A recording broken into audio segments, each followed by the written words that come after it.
गौरी पुत्र गणेश भगवान की जय। ओम नमः शिवाय। प्रेम से बोलिए लक्ष्मी नारायण भगवान की जय। हे प्रभु, भाई बहन के इस पवित्र प्रेम को सदा स्नेह और विश्वास का आशीर्वाद से भरपूर रखें। हर भाई को अपनी बहन की रक्षा करने की शक्ति दें। हर बहन के जीवन में सुख सौभाग्य और मंगल भर दें। भाई बहन के रिश्ते में कभी भी प्रेम की कमी ना रहे। उनके बीच का विश्वास सदा अटूट बना रहे। हे नारायण, हमारे परिवार के सभी सदस्यों पर अपनी कृपा दृष्टि बनाए रखना। मेरी प्यारी सखियों और मेरे भाइयों, आप सभी को रक्षाबंधन महापर्व की ढेर सारी शुभकामनाएं। आज के इस महापर्व पर मैं आपको सुनाने जा रही हूँ भावपूर्ण और प्रेम से भरी हुई वह कथा जो युगों युगों तक गाई जा रही है। और कथा को सुनते हुए लाइक करना ना भूलें। कमेंट बॉक्स में अपने भाई अपनी बहन की लंबी आयु की सुख सौभाग्य की कामना करते हुए लक्ष्मी नारायण भगवान की जय जरूर लिखिए। प्रिय भक्तजनों, रक्षाबंधन का यह पर्व भगवान विष्णु के वामन अवतार के लिए समर्पित है। कैसे भगवान ने वामन अवतार लेकर लीला रची और कैसे यह त्योहार एक भाई बहन की अमरता का, अमर प्रेम का प्रतीक बन गया। यह कथा है उस समय की जब सतयुग का सूर्य ढल चुका था और काल चक्र त्रेता के प्रांगण में प्रवेश कर रहा था। देवासुर संग्राम की भस्म से एक नए युग अंकुरित हुआ। इस युग में पृथ्वी पर एक ऐसे सम्राट का शासन था जिसकी गाथाएं न केवल भूमि पर बल्कि पाताल और आकाश में भी गूंज रही थी। वे थे दैत्यराज महाबली, जिसे संसार राजा बलि के नाम से जानता था। बलि केवल असुरों के राजा नहीं थे, वे भक्त प्रहलाद के पुत्र और महान राजनीतिज्ञ थे। उनके राज्य में न कोई निर्धन था न दुखी। फसलें सोने की तरह लहलाती, नदियां कभी सूखती ना। प्रजा की मुख पर केवल संतोष का भाव था। किंतु बलि की सबसे बड़ी पहचान थी उसका न्याय दान। बलि के द्वार से आज तक कोई भी याचक खाली हाथ नहीं लौटा, चाहे उसने अपना सर्वस्व क्यों न मांग लिया हो।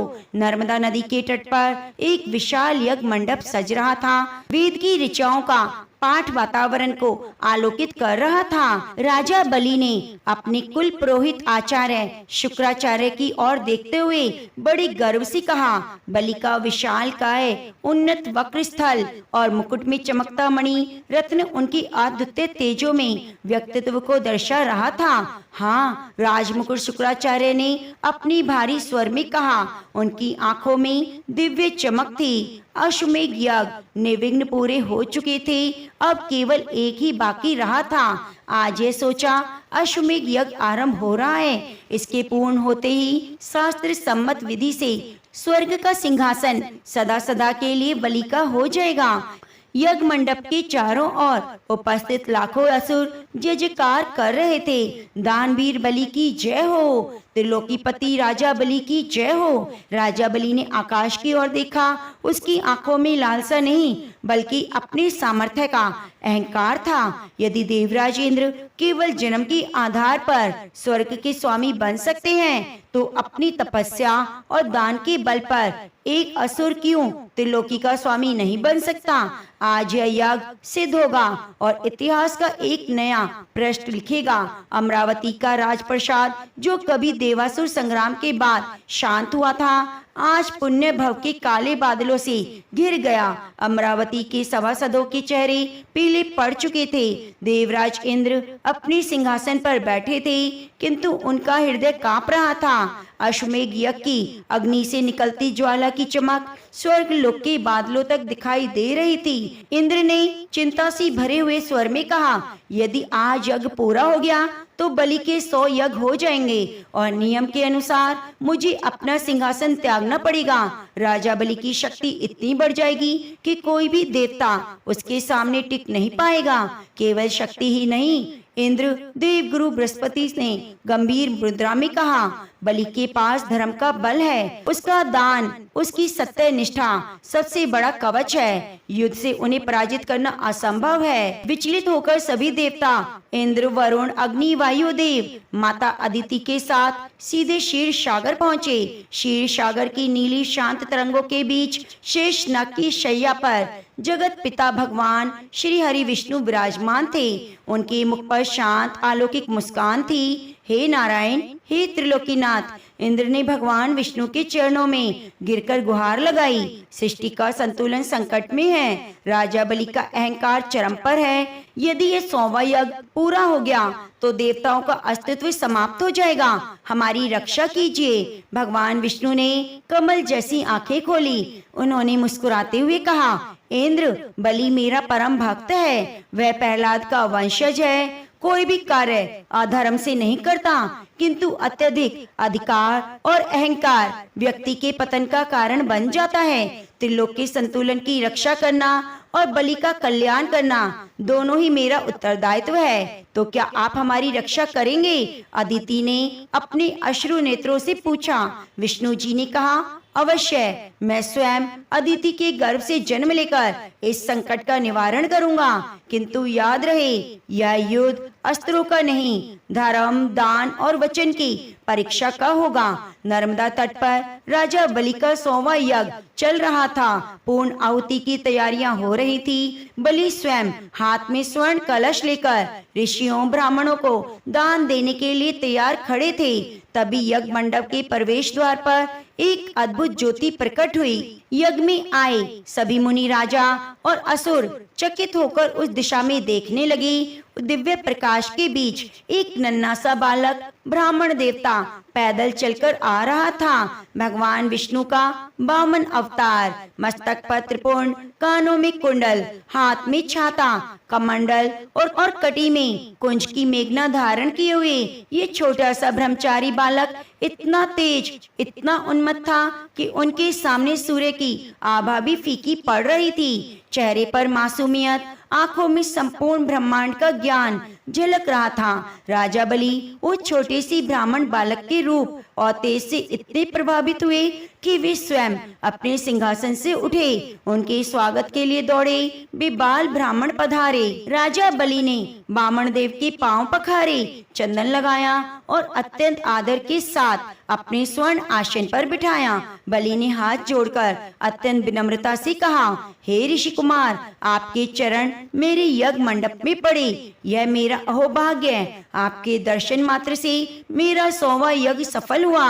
मांगिए ऋषि कुमार, आप जो मांगना चाहते हैं। धन्य, स्वर्ण, रतन, विशाल साम्राज्य, सुंदर स्त्रियां, हाथी, गज। बलि के द्वार से कोई हाथ खाली नहीं जाता। वामन देव ने अपनी मधुर वाणी में मुस्कुराते हुए कहा, हे असुरराज, आपकी दानवीरता की गाथाएं संपूर्ण त्रिलोकी में गूंज रही हैं। आपके पूर्वज प्रहलाद और विमोचन भी अपने वचन के धनी थे, किंतु मुझे धन, स्वर्ण और साम्राज्य की कोई आवश्यकता नहीं। बलि ने अचरज से पूछा, फिर आपको क्या चाहिए ब्रह्मचारी? मुझे केवल अपने पैरों के नाप से 3 पग भूमि चाहिए। वामन देव ने सहजता से कहा, जिस पर बैठकर मैं अपनी कुटिया बना सकूं और अपनी साधना कर सकूं। वामन देव की यह मांग सुनकर यज्ञ सभा में उपस्थित सभी लोग हंस पड़े। राजा बलि ने भी मंद मुस्कान के साथ कहा, हे बाल ब्राह्मण, आप बालक हैं, इसलिए आपकी मांग भी छोटी है। आप त्रिलोक के सबसे बड़ी दानवीर बलि से मांग रहे हैं। आप चाहे तो एक द्वीप या एक राज्य मांग सकते हैं, जिससे आपका पूरा जीवन सुख से बीते। या 3 पग भूमि तो अत्यंत सूक्ष्म है। राजन, वामन देव ने गंभीरता से कहा, जिस व्यक्ति को अपनी इंद्रियों पर नियंत्रण नहीं, उसे संपूर्ण पृथ्वी का राज्य भी मिल जाए तो संतुष्टि नहीं होगी, किंतु जो संतोषी है उसके लिए 3 बग भूमि भी पर्याप्त है। यदि आप मुझे देना चाहते हैं तो केवल 3 पग भूमि का संकल्प दीजिए। बलि ने मुस्कुराते हुए अपने मंत्री से जल का पात्र लाने को कहा, ताकि वे 3 पग भूमि दान करने का संकल्प ले सकें। तभी असुरों के कुल गुरु शुक्राचार्य जी अपनी दिव्य दृष्टि से सब कुछ समझ गए। वे तुरंत आगे बढ़े। उन्होंने बलि का हाथ पकड़ लिया रुक जाओ बलि। शुक्राचार्य का स्वर भय और क्रोध से भरा हुआ था। यह कोई साधारण बालक नहीं, ये साक्षात जगतपति भगवान विष्णु हैं। देवताओं की पुकार सुनकर यह तुम्हारी शक्ति और साम्राज्य को छलने आए हैं। बलि ठिठक गया। शुक्राचार्य ने फुसफुसाते हुए कहा, यदि तुम संकल्प ले लोगे तो तुम अपना सब कुछ खो दोगे। इन्हें मत दो, इन्हें मना कर दो बलि। राजा के लिए अपनी प्रजा और साम्राज्य की रक्षा हेतु झूठा वचन देना या दान से मुकरना धर्म शास्त्रों में विपरीत काल में मान्य माना गया है। आप हाथ पीछे खींच लो। राजा बलि ने कुछ क्षणों के लिए अपनी आंखें बंद की। उनके मन में विचारों का बमंडर चल पड़ा। एक तरफ उनका साम्राज्य, उनका पद, असुर कुल का भविष्य, दूसरी तरफ उनका वचन, उनकी दानवीरता। बलि ने आंखें खोली। गुरुदेव, बलि ने अत्यंत विनय पूर्वक कहा, कड़े स्वर में, यदि ये साक्षात भगवान विष्णु हैं, तो भी ये मेरे लिए सौभाग्य की बात है कि स्वयं सृष्टि के पालनहार मेरे द्वारे पर याचक बनकर आए हैं। आज तक इस पृथ्वी पर किसी ने नहीं कहा कि बलि के द्वार से विष्णु भी खाली हाथ लौट गए। पृथ्वी का भार सहन करना आसान है हे गुरुदेव, किंतु वचन भंग करने वाले पुरुष का भार पृथ्वी सहन नहीं कर सकती। यह मेरा सौभाग्य है कि आज स्वयं श्री हरि विष्णु मेरे द्वार पर याचक बनकर खड़े हैं और यह कथा युगों युगों तक गाई जाएगी। मैं अपना वचन अवश्य पूरा करूंगा। शुक्राचार्य जी ने दुखी होकर कहा, तो फिर अपने विनाश के लिए तैयार रहो। बलि, मेरा श्राप तुम्हें घेरेगा। किंतु बलि डिगे नहीं। उन्होंने जल पात्र उठाकर अपनी हथेली पर जल लिया और वामन देव के चरणों में संकल्प छोड़ दिया। हे ऋषि कुमार, मैं बलि आपको 3 बग भूमि दान देने का वचन देता हूँ। जैसे ही दान का जल पृथ्वी पर गिरा, यज्ञ मंडप का दृश्य पलक झपकते ही बदल गया। छोटा सा बालक ब्राह्मण अचानक बढ़ने लगा। देखते ही देखते उसका आकार विशाल काय होने लगा। वे ऊंचे उठते गए। सूर्य नक्षत्रों को पीछे छोड़ते हुए भगवान विष्णु ने अपना त्रिविक्रम रूप धारण कर लिया। उनके सर से आकाश छू रहा था। चरणों में संपूर्ण पृथ्वी समाई हुई थी। समस्त असुर और मुनि भय से थर-थर कांपने लगे। विष्णु जी ने अपना पहला पग बढ़ाया और एक ही पग में उन्होंने पृथ्वी, नदियां, पर्वत, मनुष्य लोक को नाप लिया। उसके बाद उन्होंने अपना दूसरा पग बढ़ाया और दूसरे ही पग में उन्होंने संपूर्ण स्वर्गलोक, नक्षत्र, अंतरिक्ष और देवताओं के समस्त धामों को नाप लिया। अब पूरे ब्रह्मांड में कोई स्थान शेष नहीं बचा। भगवान विष्णु का विराट रूप आकाश में स्थित था। उनकी नाभि से उठी दिव्य ज्योति संपूर्ण आर्यवृत्त को आलोकित कर रही थी। भगवान ने अपने अति विशाल तीसरे पग को हवा में उठाया और अत्यंत गंभीर मेघ गर्जना जैसे स्वर में कहा, हे राजा बलि, मेरा पहला पग तुम्हारी पृथ्वी को नाप चुका है। मेरा दूसरा पग तुम्हारे स्वर्ग और लोकों को नाप चुका है। अब बताओ, मैं अपना तीसरा पग कहाँ रखूं? यदि तुम अपना वचन पूरा नहीं कर सकते तो तुम्हें वचन भंग के अपराध में मैं बंदी बना लेता हूँ। यज्ञ मंडप में सन्नाटा छा गया। असुर क्रोध होकर अपने अस्त्र निकालने लगे, किंतु बलि ने हाथ उठाकर उन्हें रोक दिया। बलि का चेहरा शांत था। उनके चेहरे पर पराजय का कोई भाव नहीं था, बल्कि एक परम संतुष्टि थी। वे जानते थे जो धन और राज्य आज उनसे लिया गया है वह तो अनित्य है, किंतु उनका सत्य और वचन सदा के लिए अमर होने जा रहा है। राजा बलि भगवान विष्णु के उस विराट रूप के सामने घुटनों के बल बैठ गए। उन्हें हाथ जोड़कर अपना मस्तक झुका लिया। हे प्रभु, बलि का स्वर अत्यंत नम्र किंतु गूंजता हुआ था। यदि धन और संपत्ति उसकी मालकिन से बड़े नहीं तो संपत्ति का स्वामी अपनी संपत्ति से भी बड़ा होता है। आपने मेरे 2 पगों से मेरा साम्राज्य माप लिया, किंतु स्वयं बलि अभी शेष है। कृपया करके अपना तीसरा पग मेरी मस्तक पर रखिए। मैं अपना पूरा वचन करता हूँ। यह दृश्य देखकर आकाश से देवताओं ने पुष्पों की वर्षा की। स्वयं ब्रह्मा विष्णु आलौकिक होकर उनको नतमस्तक करने लगे। भगवान विष्णु ने मुस्कुराते हुए अपना दिव्य चरण राजा बलि की मस्तक पर रख दिया। उस चरण के स्पर्श मात्र से बलि के सभी पाप भस्म हो गए। अहंकार मिट गया। भगवान के चरण के दबाव से बलि धीरे धीरे धंसते हुए पाताल लोक सुतल लोक में प्रवेश कर गए। भगवान विष्णु अपने वास्तविक 4 भुजाओं वाले विराट रूप में आ गए। उनकी आंखों में अपने भक्त के लिए प्रेम के अश्रु थे। उठो बलि। भगवान विष्णु ने बलि को अपने हाथों से उठाया। तुम्हारी सत्य निष्ठा दानवीरता ने मुझे पराजित कर दिया। जब तक ये सृष्टि रहेगी तुम्हारा नाम अमर रहेगा। तुमने अपना सर्वस्व मुझे दे दिया, अब मेरी बारी है। मांगो बलि, जो वरदान तुम मांगना चाहते हो मांग लो। बलि ने हाथ जोड़कर कहा, प्रभु मुझे स्वर्ग या त्रिलोक का राज्य नहीं चाहिए। यदि आप प्रसन्न हैं तो मुझे वरदान दें। मैं पाताल लोक में जहाँ भी देखूं, प्रातः हो संध्या हो, मुझे केवल आपके दर्शन हो। आप सदा मेरे द्वार पर निवास करें। विष्णु जी ने भावुक होकर तथास्तु कह दिया और इस प्रकार सृष्टि के पालनहार वैकुंठ के स्वामी भगवान विष्णु अपने भक्त बलि के प्रेम के वश में होकर पाताल लोक के द्वार पर रक्षक बन गए। राजा बलि ने अपना साम्राज्य खोकर भी अपनी सत्य निष्ठा से साक्षात ईश्वर को जीत लिया। किंतु पाताल लोक का यह उत्सव बैकुंठ धाम में एक सन्नाटे की तरह छा गया। भगवान विष्णु तो पाताल में राजा बलि के पहरेदार बन चुके थे, किंतु बैकुंठ धाम अपनी लक्ष्मी के बिना सूना हो चुका था। माता लक्ष्मी अपने स्वामी के विरह में व्याकुल थे। पाताल लोक में बंधे विष्णु को वापस लाने के लिए माता लक्ष्मी को एक ऐसा मार्ग चुनना था जो अस्त्र शस्त्र से नहीं, एक बार फिर अनुराग और रेशम की डोर से होकर गुजरता था। पाताल लोक में जहाँ राजा बलि के भक्ति भाव और उत्सव का नव प्रभात उगा था, वहीं संपूर्ण ब्रह्मांड का केंद्र बैकुंठ धाम अंधकार के मौन में डूब गया। क्षीर सागर की लहरें जो कभी नारायण के कमलों का स्पर्श कर आनंद से लहलाती थी, आज शांत और निस्तेज हो गई। बैकुंठ के माणिक कंचन महलों की आभा मंद पड़ गई। कल्प वृक्ष के पत्ते अपने आप झड़ने लगे। हवाओं ने चलना बंद कर दिया।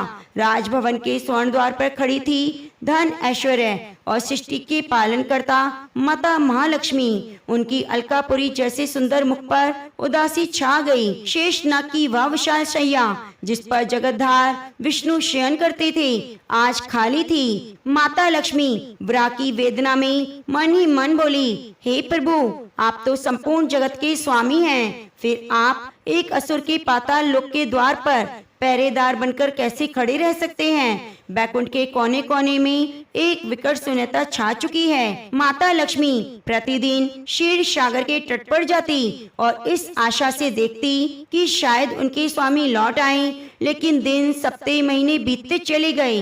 नारायण लौटने का नाम नहीं ले रहे थे। लक्ष्मी जी जानती थी भगवान विष्णु अपने भक्तों के प्रेम के अधीन हैं। वे सुदर्शन चक्र से असुरों का वध कर सकते हैं, तो वहीं पर भक्त के निश्चल प्रेम और दिए गए वचन के धागों को कभी नहीं तोड़ते। केवल वैकुंठ ही नहीं, संपूर्ण त्रिलोकी में उनकी अनुपस्थिति का प्रभाव पड़ने लगा। अब जगत का पालनहारी अपनी मूल पीठ त्याग कर पाताल की गहराइयों में पहरेदार बन जाए तो सृष्टि का संतुलन डगमगाने लगता है। ऋषि के यज्ञों में भविष्य का फल पहुंचना धीमा हो गया। देवगण अपने अपने धामों में सशंकित रहने लगे। धर्म की व्यवस्था बिगड़ने लगी। माता लक्ष्मी ने अपने कक्ष में वेदी के समीप बैठकर ध्यान लगाया। उन्होंने अंतर्मन से पाताल लोक के दृश्य को देखा। पाताल की विशाल स्वर्ण से सुसज्जित भव्य द्वार पर भगवान श्री हरि विष्णु हाथ में गदा और धनुष लिए द्वारपाल के रूप में खड़े हैं। वे राजा बलि के महल की पहरेदारी कर रहे हैं। राजा बलि जब भी बाहर आते, भगवान विष्णु उन्हें आदर से प्रणाम करते। यह दृश्य देखकर माता लक्ष्मी का हृदय द्रवित हो गया। एक और अपने स्वामी की भक्त के प्रति प्रेम को देखकर उनका हृदय गदगद हो उठा, तो दूसरी ओर पत्नी के रूप में अपने स्वामी को इस अवस्था में देखकर वे विरह में डूब गई। यदि स्वामी बैकुंठ नहीं लौटे, लक्ष्मी जी ने ठंडी सांस भरे हुए स्वर में सोचा, तो सृष्टि का संचालन रुक जाएगा। किंतु मैं उन्हें बलपूर्वक नहीं ला सकती। राजा बलि का दान, उनका सत्य धर्म एक ऐसा संकट है जिसे केवल प्रेम और चतुरता से सुलझाया जा सकता है। माता लक्ष्मी सोचती हैं कि वरदान को काटे बिना प्रभु को मुक्त कराना असंभव है। तभी बैकुंठ के सोने प्रांगण में एक परिचित और मधुर वीणा की झंकार गूंज उठी। हाथ में वीणा लिए, मुख पर दिव्य मुस्कान, हाथों में लीला का भाव। देव ऋषि नारद बैकुंठ में पहुँचे, किंतु जैसे ही उन्होंने बैकुंठ की उदासी देखी, माता को देखा, उन्होंने वीणा बजाना बंद कर दिया। प्रणाम हे माते। नारद जी ने झुककर प्रणाम किया। कल्याण हो देव ऋषि नारद। माता लक्ष्मी ने अपने आंसू पोंछते हुए कहा, आज बैकुंठ में आपको आनंद नहीं मिलेगा जो सदा मिलता था। बैकुंठ पति तो पाताल लोक के बंदी हैं, पाताल के द्वारपाल बन चुके हैं। नारद जी ने मंद मुस्कुराते हुए वीणा को कंधे पर संभाला। हे माते, मैं त्रिलोकी का भ्रमण करके यहाँ आया हूँ। प्रभु की ये लीला अद्भुत है। जिन्होंने संपूर्ण ब्रह्मांड को 3 पग में नाप लिया, वे आज अपने भक्त के प्रेम में 2 गज के दायरे में बंधे हैं। यह केवल लीला नहीं नारद जी, लक्ष्मी जी ने व्यथित होकर कहा, यह मेरे लिए असहनीय विरह है। मुझे कोई ऐसा मार्ग बताएं जिससे राजा बलि का धर्म भी न टूटे और प्रभु का वचन रह जाए। वे पाताल से मुक्त होकर बैकुंठ लौट आए। आप तो संकट मोचन के मार्ग खुजाते हैं। नारद जी ने अपनी आंखें बंद की, कुछ क्षणों के लिए प्रभु का ध्यान किया। जब उन्होंने आंखें खोली तो आंखों में समाधान की एक अलौकिक चमक थी। हे माते, नारद जी ने रहस्यमय स्वर में कहा, असुरराज बलि वीर हैं, कोई संदेह नहीं, किंतु उनकी सबसे बड़ी शक्ति और दुर्बलता है वचन। वे वचन के पक्के हैं। वे किसी याचक को निराश नहीं करते। भगवान विष्णु को उनसे छुड़ाने के लिए अस्त्र काम नहीं करेंगे। फिर क्या काम आएगा देव ऋषि? लक्ष्मी जी ने पूछा। वही जो संसार का सबसे पवित्र संबंध है, स्नेह का संबंध।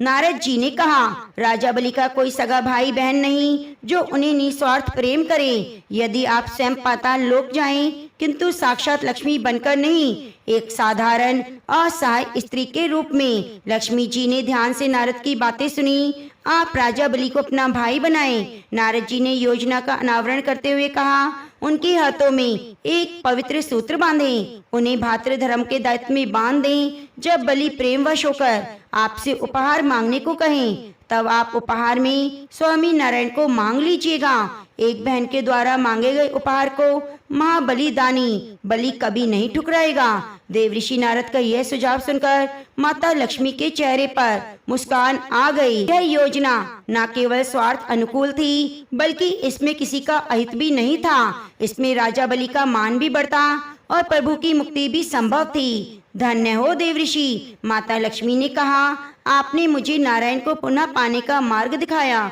लक्ष्मी जी ने अपने बैकुंठी स्वर्ण आभूषण, दिव्य वस्त्र, मुकुट त्याग दिए। उन्होंने अपने अलौकिक रूप को समेट लिया। उसके बाद उन्होंने अपनी योग माया की शक्ति से साधारण, निर्धन, असहनीय स्त्री का रूप धारण किया। उनके वस्त्र साधारण थे, किंतु चेहरे पर सात्विक तेज और करुणामय धारा जिसे कोई छिपा नहीं सकता। उनके हाथों में एक छोटी सी पूजा की थाली थी, जिसमें रेशम का रक्षा सूत्र था, कुमकुम और अक्षत थे। नारद जी ने वीणा बजाते हुए मार्गदर्शन किया। नारायण नारायण। माता लक्ष्मी ने अपना पग पाताल लोक की ओर बढ़ा दिया।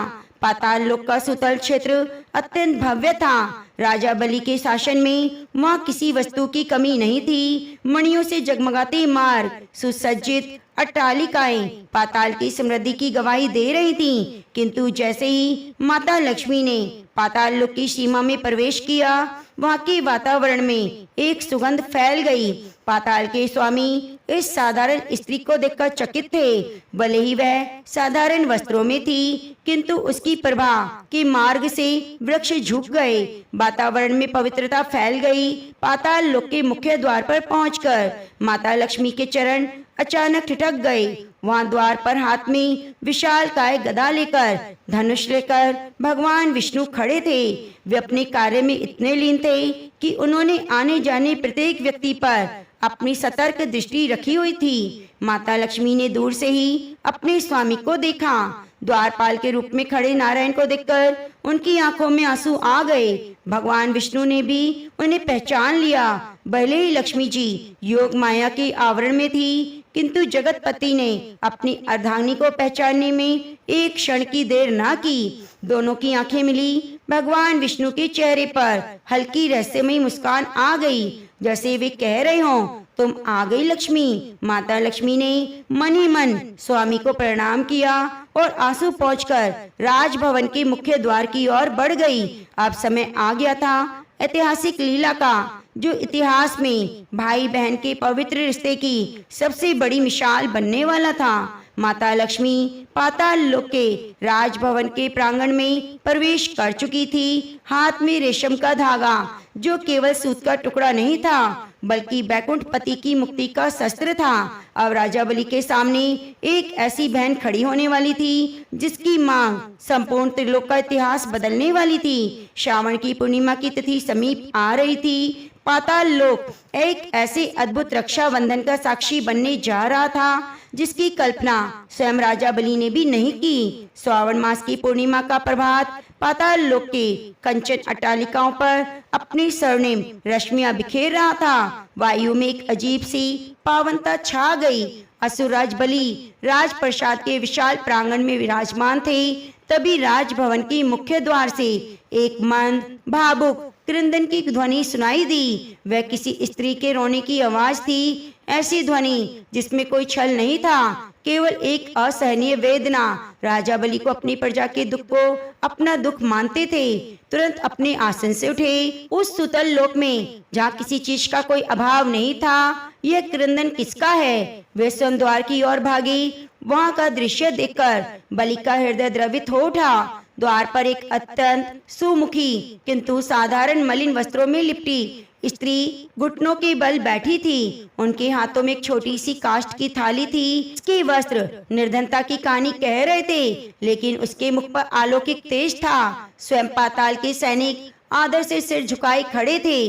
वे साक्षात माता लक्ष्मी थी, जो योग माया की आवरण में असहाय पति वियोग में तड़पती स्त्री के रूप में खड़ी थी। हे कल्याणी, राजा बलि ने आगे बढ़कर अत्यंत आदर से हाथ जोड़े। आप कौन हैं? इस पाताल लोक में आपके आने का क्या कारण है? आपको क्या विपत्ति है? बेझिझक कहिए। दानवीर बलि के राज्य में किसी निर्बल को रोने का अधिकार नहीं। लक्ष्मी जी ने अपने आंसू पोंछे। उन्होंने बलि की ओर देखा।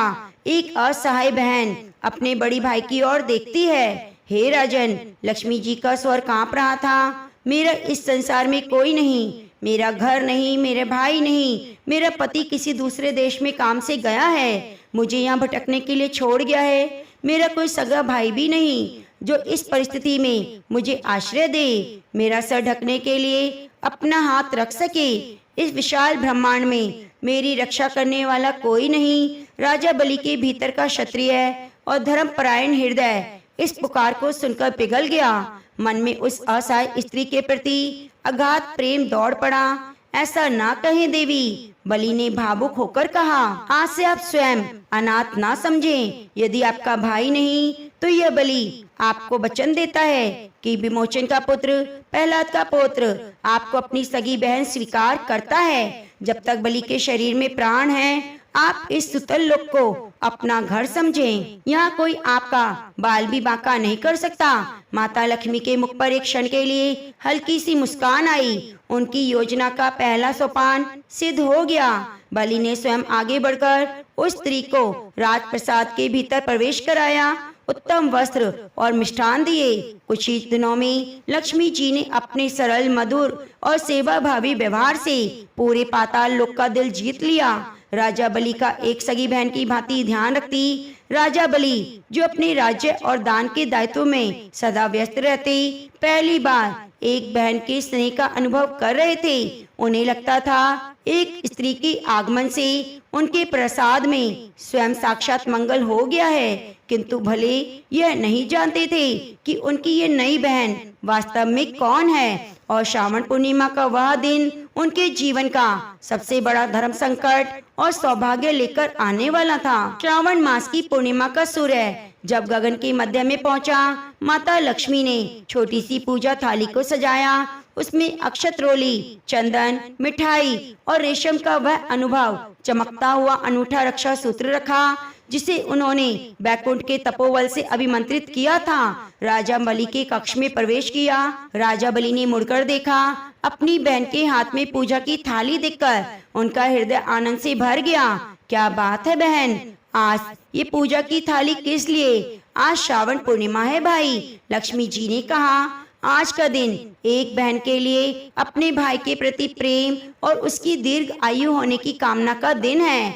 आपने मुझे आश्रय दिया, मुझे अपनी बहन माना। आज मैं आपकी कलाई पर रक्षा सूत्र बांधना चाहती हूँ। बलि का सीना गर्व से चौड़ा हो गया।